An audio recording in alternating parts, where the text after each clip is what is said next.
Ed was proving his usefulness, pulling heavy trains over the mountains.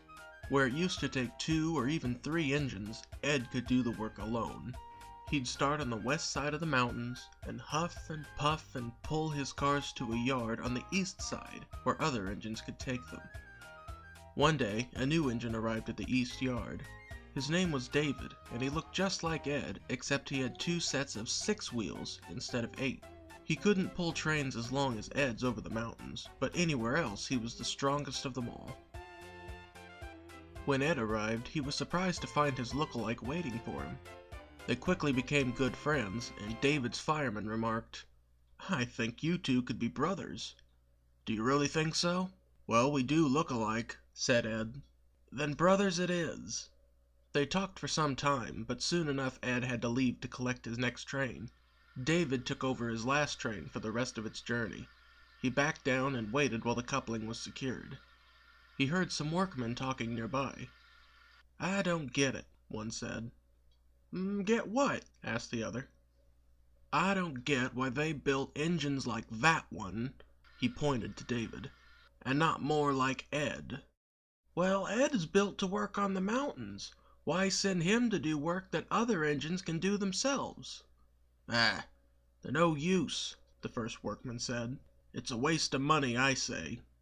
This made David start to wonder, does everyone think Ed is better than me?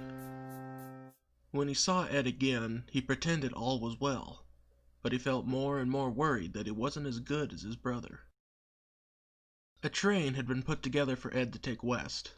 David got an idea. "If I were to take that train over the mountains instead of Ed, everyone would see that I'm just as useful as him." He quickly backed down onto the freight cars. David," his engineer said uncertainly, "are you sure this train is yours?"